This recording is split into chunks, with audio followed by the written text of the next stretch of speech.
Friends, എല്ലാവർക്കും നമസ്കാരം. Entertainment കീഴിലേക്ക് എല്ലാവർക്കും സ്വാഗതം. യെസ്, എന്റർടൈൻമെന്റ് കിഴി റിയാക്ഷൻ ആണ്.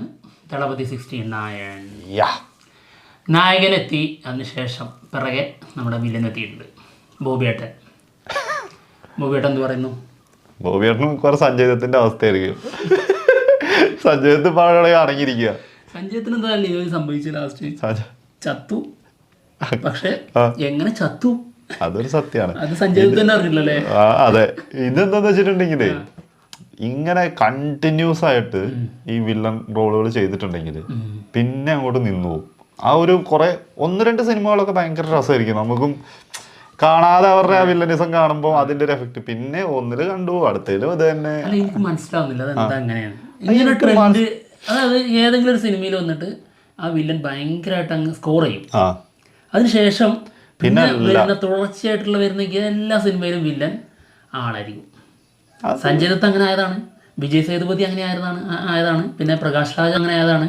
പിന്നെ ഇതിന് ഇപ്പോൾ നമ്മുടെ ബോബിയേട്ടൻ തന്നെ അങ്ങനെയാണ്. അനിമലിന് വളരെ മികച്ച അഭിപ്രായം നേടി. ശേഷത വരുന്നു, കങ്കുയിൽ വരുന്നുണ്ട്, ഇപ്പോൾ ഇതിൽ വരുന്നുണ്ട്. പിന്നെ ഏതോ ഒന്നും കൂടി ഇല്ലേ? ഉണ്ട്. ഈ അടുത്ത് വേറെ ഏതോ ഒന്ന് നമ്മൾ പറഞ്ഞായിരുന്നല്ലോ. അങ്ങനെ അടുപ്പിച്ച് 5-6 സിനിമയിൽ ആള് തന്നെ പറയുന്നുണ്ട് ഏതോ ഒരു ഇന്റർവ്യൂല് മൊത്തം വില്ലൻ ഇത് തന്നെ. അങ്ങനെ വന്നാൽ തന്നെ മടുത്തു പോകും. നമുക്ക് കാണുമ്പോൾ ഒരു വെറൈറ്റി തോന്നൂല. അതാണ് പ്രശ്നം. എന്താണെങ്കിലും ട്രോള് വന്നിട്ടുണ്ട്, കണ്ടു നോക്കാം. ഇത് തന്നെയാണ് അവരും പറയുന്നത്. അത്രയൊക്കെ ഉണ്ടാവുള്ളൂ, അല്ലാതെ അതിൽ കൂടുതൽ എന്ത് പറയാനാ. എന്തായാലും ദളപതി 16 കാസ്റ്റിംഗ് അനൗൺസ്മെന്റ് നടന്നുകൊണ്ടിരിക്കുന്നുണ്ട്. അതിൽ ആദ്യം നമുക്ക് മുന്നിലേക്ക് തന്നത് വില്ലനെ തന്നെയാണ്, അതായത് ബോബി ഡിയോളിനെ. അപ്പോൾ നമുക്ക് ബോബി ഡിയോളിൻ്റെ ഈ ഒരു ക്യാരക്ടർ പോസ്റ്ററും വെച്ചിട്ട് ഒരു ട്രോൾ വീഡിയോ നമ്മുടെ PK ട്രോൾസ് ചെയ്തിട്ടുണ്ട്. അതൊന്ന് കാണാം.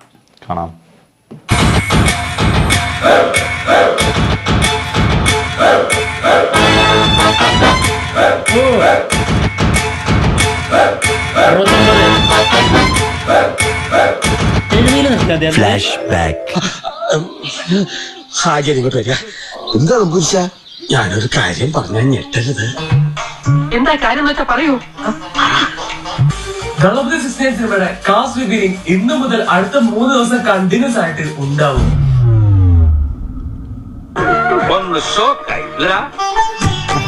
ഒരു കാര്യം ഞാൻ ബേജാറായി ഞാൻ പറഞ്ഞില്ലേ, കാര്യങ്ങളൊക്കെ രസായി. ദളപതി 16 സിനിമയിലെ 5 കാസ്റ്റ് ആണ് മെയിൻ ആയിട്ട് റിവീൽ ചെയ്യുന്നത്. അതിലൊന്ന് ഇന്ന് 5 മണിക്ക് റിവീൽ ചെയ്തിട്ടുണ്ട്. സത്യമാണോ? സത്യം എന്നാ കാണായിരുന്നു. പിന്നെന്താ? ദളപതി 16 ആദ്യം അനൗൺസ് ചെയ്യുന്ന കാസ്റ്റ് ബോബി ഡിയോൾ. ഇയാളോ? Surprise? I know you are surprised. എന്തൊക്കെ സർപ്രൈസ്? അതൊക്കെ എപ്പോഴേ കിട്ടി ബോധിച്ചു. അതൊക്കെ എപ്പോഴേ കട്ട് ബോധിച്ചു.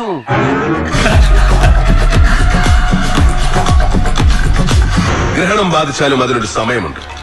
സൂര്യൻ ആ കറുത്ത മറവിട്ട് പുറത്തു വരും. അതുപോലെ തന്നെയാണ് സത്യവും.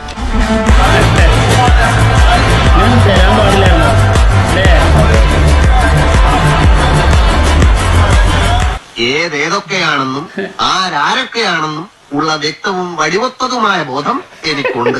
ഞാൻ പറഞ്ഞ പോയിന്റ് എല്ലാം സത്യമല്ലേ ചേട്ടാ? അല്ലേ? ഞാൻ വളരെ രഹസ്യമായിട്ട് വെച്ചിരുന്ന കാര്യം നിങ്ങളാരും ഇതൊക്കെ എന്ത് രഹസ്യങ്ങൾ ചോരുന്നുണ്ട് കേട്ടോ. ഉണ്ട് ഇല്ലേ? മുന്നാടി വന്ന് നിന്ന മുന്നാടി എന്ത് ഹീറോവും നിക്ക മുടിയാതെ രാജാ.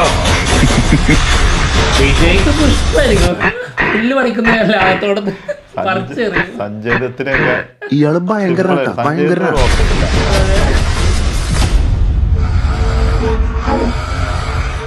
இவர் பார்த்தீங்கன்னா ரீசெண்டா வந்து கங்குவா திரைப்படத்தில் நடிச்சு முடிச்சிருக்காரு. வில்லன் கேரக்டர்ல பிளே பண்ணியிருக்காரு. அதுக்கப்புறமா இவர் இன்னொரு படமும் ஒரு தெலுங்கு படத்திலையும் நடிச்சிருக்காரு. சோ வில்லன் கேரக்டர் பண்ணியிருக்காரு. ஏதாயிரம் சங்கு போலப்ப சாரம் தானே. இப்ப தளபதி 16 ஒரு வில்லன் தான் அப்படிங்கறதுல டவுட்டே வேணாம். சோ கண்டிப்பா பார்த்தீங்கன்னா வில்லன் ரோல் தான் அப்படிங்கிறது கன்ஃபார்ம் ஆகி போச்சு. Meanwhile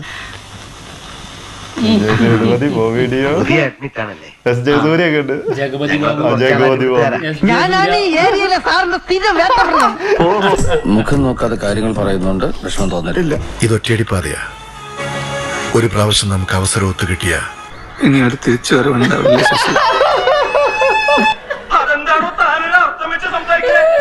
എടാ ഒരു പോലീസ് സ്റ്റേഷനിൽ നന്നായി പിന്നെ അവന് എല്ലാ പടത്തിലും പോലീസുകാരനായിരിക്കും. ഇതാണ് നമ്മുടെ സിനിമയുടെ അവസ്ഥ. ഹരിവൻ ഹരിഹര വീരമല്ലോ.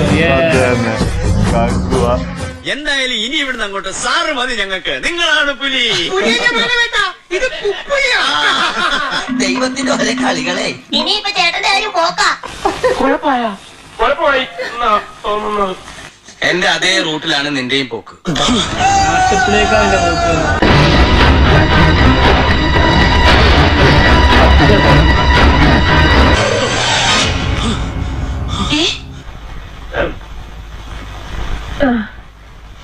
ഇനിയും വരുന്നത് വെച്ച് കാണാം. ശരിക്കും ഇത് ഇവർക്ക് ബോറടിക്കുന്നില്ല അവലെ. ഇത് എനിക്ക് തോന്നുന്നത് കാലങ്ങളായിട്ട് സിനിമയിൽ ഒരു കീഴ്വഴക്കം പോലെ പോണ സംഭവമാണ് തോന്നുന്നത്. കാരണം ഏതെങ്കിലും ഒന്ന് ചെയ്ത് അത് ക്ലിക്ക് ആയി കഴിഞ്ഞാൽ പിന്നെ അങ്ങനത്തെ ക്യാരക്ടർ തന്നെ അയാൾക്ക് എത്തും. അതിൽ വലിയ ചേഞ്ച് ഒന്നും ഉണ്ടാവില്ല. ഒക്കെ ഏകദേശം ഒരേപോലെ തന്നെ സംഭവങ്ങൾ കൊണ്ടു കൊടുക്കുക. ഇവര് എനിക്ക് തോന്നുന്നു ലക്ഷ്യം വെക്കുന്നതേ, അതായത് സിനിമക്ക് മുൻപേ ഉള്ള ഒരു ഭയങ്കരമായിട്ടുള്ള റീച്ച് ഉണ്ടല്ലോ, അത് ഇങ്ങനെയുള്ള ഒരു വില്ലൻ വരുമ്പോൾ റീച്ച് കിട്ടും. മറ്റേത് പുതിയ ഒരാളെ കൊണ്ടുവന്ന് ഭയങ്കരമായിട്ട് ഹിറ്റായി വന്നതിന് ശേഷമാണുള്ളത് കയറുന്നത്. അപ്പോൾ അതിന് മുൻപാണ് ഇങ്ങനെയുള്ള കാസ്റ്റിംഗ് എടുക്കുന്നത് വരെ ആയിരിക്കണം. പിന്നെ അതുകൊണ്ട് തന്നെയാണ് ഇങ്ങനെയുള്ള ട്രോളുകളും ഇങ്ങനെയുള്ള സംസാരങ്ങളും വരുന്നത്. ഇപ്പൊ കില്ല് എന്ന് പറഞ്ഞ സിനിമ വന്നു, അതിലെ വില്ലൻ ഇപ്പൊ വന്നു. പടം വന്നു കഴിഞ്ഞപ്പോഴത്തേക്കും റേഞ്ചേ മാറി, ഒരു രക്ഷയില്ല. അപ്പൊ അങ്ങനെയുള്ള ആൾക്കാരെയും ശ്രമിക്കാം. അതെ, അതാണ് പുതിയതായിട്ട് കൊടുക്കുക എന്ന് പറയുന്നത്. ഇത് സിമ്പിളായിട്ട് പറയാം. അതിലിപ്പോ നമ്മള് സഞ്ജയ് ദത്തോ ബോബഡിയോളോ അത് കണ്ട് മറന്ന കുറച്ച് വില്ലന്മാരെ കൊണ്ടെന്ന് വെച്ച് കഴിഞ്ഞാല് നമുക്ക് ഒരു പുതുമ തോന്നില്ല. ആ സിനിമേന്റെ നമുക്ക് ഇപ്പൊ കിട്ടിയിട്ടുള്ള ആ ഫ്രഷ്നെസ് ഉണ്ടല്ലോ, ആ സാധനേ ആ സിനിമയ്ക്ക് ഉണ്ടാവില്ല. അത് കൊണ്ടുവരാൻ ശ്രമിക്കുക എന്നുള്ളത് തന്നെയാണ്. ഇപ്പം കുറെ എണ്ണം നമുക്ക് എടുത്തു പറയാൻ പുതിയതായിട്ട് കൊടുക്കേണ്ടതും ഉണ്ട്. അല്ലാതെ ഇപ്പം വിജയാണ് അതുകൊണ്ട് അതിനൊത്ത ഒരാളെ തന്നെ അവിടെ കൊണ്ടുവരുന്നു വെക്കണം എന്നുള്ളൊരു സംഭവം കൊണ്ടുവരുമ്പോഴാണ് ഈ പ്രശ്നം വരുന്നത്. വേറെ പരീക്ഷണങ്ങള് പിന്നെ കൊണ്ടുവരുന്നതാണ് നല്ലത്. ഒന്നും വേണ്ട, ഇപ്പൊ വേറെ എത്രയോ താരങ്ങളുണ്ട്, അവരെ കൊണ്ടുവന്നാൽ മതിയാ. അത് വില്ലൻ വേഷം അധികം ചെയ്യാത്ത ആൾക്കാരെ കൊണ്ടുവന്നിട്ട് ഒരാളെ വിട്ടുപോയിട്ടോ. ആരാടാ? ഒരാൾ ഈ ചാറ്റില് ഉണ്ടല്ലേ? അതാരാ? ശരിയാ. ആശാൻ അടുത്ത വീഡിയോകളൊന്ന് സ്ഥാനം ഒഴിഞ്ഞു കൊടുത്താൽ സൗത്ത് ഇന്ത്യയിലേക്ക് വീണ്ടും അടിച്ചു കയറി വരാൻ പോകുന്ന ആള്. ആദിപുരുഷ് കാലെടുത്ത് വെച്ചു. ദേവര പാർട്ട് 2 2-3 ആയല്ലോ. ഇനി ഇങ്ങോട്ടും കൂടി ഉള്ളൂ, അതായത് ടോളിവുഡ് മോളിവുഡ്. യെസ്. അപ്പൊ അതിലേക്കും കൂടി വന്നു കഴിഞ്ഞാൽ പിന്നെ നോക്കണ്ട. ഇപ്പം ദേവര കുറച്ച് പരാജയം. ആദിപുരുഷ് പിന്നെ പോയി. ദേവരേന്റെ റിപ്പോർട്ടുകൾ പ്രകാരം നെഗറ്റീവ്, അതും പോയി. അപ്പൊ അതുകൊണ്ട് തന്നെ ചിലപ്പോ ഒന്ന് അവിടെ നിൽക്കും. ഹിറ്റാണോ എന്നാ പിന്നെ നോക്കണ്ട, എന്നാൽ എടുത്തു എപ്പ സെലക്ട് ചെയ്തെന്ന് ചോദിച്ചാൽ മതി. എന്താണെങ്കിലും ഗംഭീര വില്ലൻ ആവട്ടെ. അതെ, ഇനിയിപ്പോ എന്തായാലും ഇങ്ങനെ കാസ്റ്റ് ചെയ്തു, അതൊക്കെ പോട്ടെ. പക്ഷെ നല്ല സ്പേസ് കൊടുത്താൽ മതി. സഞ്ജയ് ദത്തിനെ പോലെ ആവരുത്. അതുപോലെ വേറെ കുറച്ച് വില്ലന്മാരുണ്ട്. ശരിക്കും നല്ലൊരു വില്ലനായിട്ട് കിട്ടിയിട്ടുള്ളത് ഒന്ന് തുപ്പാക്കി വില്ലൻ, സത്യം കിട്ടില്ല വില്ലനാ. പിന്നെ നമ്മുടെ മാസ്റ്ററില് വിജയ് സേതുപതി ഒരു രക്ഷയില്ലായിരുന്നു. ഇപ്പൊ വേറെ കാര്യം പറഞ്ഞാൽ സഞ്ജയ് ദത്ത് നല്ല ഇങ്ങനെ വില്ലനിസം ആണെങ്കിൽ പോലും വില്ലൻ ക്യാരക്ടർ ചെയ്തിട്ടാണെങ്കിൽ നല്ല കിട്ടക്കി നിൽക്കുന്ന സമയത്താണ് ഇവിടെ കൊണ്ടുവന്നിട്ട് അവശത കൊടുത്ത് ആള് വന്നതും പോയതും പോലെ. അതിന്റെ ഇടയ്ക്ക് കുറച്ച് സീനുകൾ വന്നപ്പോ തകർപ്പനായിരുന്നു. മരിക്കുന്ന സീനിലൊക്കെ എന്താ ചെയ്ത് വെച്ച് അത് സിമ്പിളാക്കി അങ്ങോട്ട് കൊണ്ടേ കളഞ്ഞിട്ട് പോയി. എന്താണെങ്കിലും അതുപോലെ ആക്കാതിരിക്കട്ടെ. എന്തായാലും കാത്തിരിക്കാം അടുത്ത അപ്ഡേറ്റ്സിന് വേണ്ടിയിട്ട്. ഞങ്ങൾ തന്നെ പോവാണ്. ഒരു കാര്യം പറഞ്ഞു, കാസ്റ്റ് വന്നിട്ടുണ്ട് ഉണ്ണിക്കണ്ണൻ വിനോദേട്ടാ. ശരിക്കും വിചാരിച്ച എനിക്കൊരു റോളൊക്കെ കിട്ടുന്നതേ മിഥുനണ്ണനെയും കൂടി ശരിക്കും കയറ്റുണ്ടായിരുന്നു അല്ലേ? ചാലഞ്ചിങ് സ്റ്റാറിനെ. ഓരോ ബഡ്ജറ്റ് നിൽക്കൂല, കുറച്ച് ഹെവിയാണ് അല്ലേ? ഹെവി ആളായതുകൊണ്ട് SS രാജമൗലി, പിന്നെ പ്രശാന്ത് നീല്, പിന്നെ സന്ദീപ് റെഡ്ഡി വാങ്ക, ഇവരൊക്കെ നോക്കിയാൽ അല്ല. ഈ അടുത്ത് വേറൊന്നുണ്ടായിരുന്നല്ലോടാ, ഷാറുഖ് ഖാന്റെ. അല്ല, ഈ അടുത്ത് വേറെ ഏതോ ഒന്നിനും പറഞ്ഞായിരുന്നല്ലോ, ആരുടെയും മകനായിട്ട് കാസ്റ്റ് ചെയ്യണം എന്നൊക്കെ പറഞ്ഞായിരുന്നല്ലോ. ആശാൻ തന്നെ പറഞ്ഞതാണ്, സ്വന്തം പറഞ്ഞ. അതെ, ഇതെന്താന്നറിയോ? രശ്മിക മന്ദാനന്റെയും അത് ഏതാ പടോടാ, ഞാൻ പടത്തിന്റെ പേര് മറന്നുപോയല്ലോ. രശ്മിക മന്ദാനന്റെ ഇനി വരാൻ പോകുന്ന സിനിമയില് അവരുടെ മകനായിട്ട് അഭിനയിക്കാൻ താല്പര്യം ഉണ്ടെന്ന് പറഞ്ഞത്. അല്ല, ഞാൻ ഒരു കാര്യം ചോദിക്കട്ടെ, നീ എന്തായാലും സിനിമയൊക്കെ ഇങ്ങനെ സ്ക്രിപ്റ്റ് എഴുതിക്കൊണ്ടിരിക്കുകയല്ലേ, നിനക്കൊരു ചാൻസ് കൊടുത്തൂടെ? നമ്മളാരെയും അങ്ങനെ വൈകി തിരിച്ചറിയുന്നു എന്റെ ചങ്ക് എന്റെ നല്ലത് കാണാനല്ല. അതല്ല, അതുകൊണ്ടല്ല, അതല്ല നിനക്ക് സ്നേഹമല്ല, എനിക്കത് മനസ്സിലാവുന്നുണ്ട്. അങ്ങനെയല്ലടാ. നശിച്ചു കാണണം. പക്ഷേ അങ്ങനെ ഒരിക്കലും പറയാം, നമ്മൾ ഒരാളെയും ഇങ്ങനെ ഒരു ഇത് കാണിക്കുന്നതുകൊണ്ട് നമുക്ക് തഴഞ്ഞു കളയാൻ പറ്റൂല. ഇല്ല, തഴയുന്നില്ല.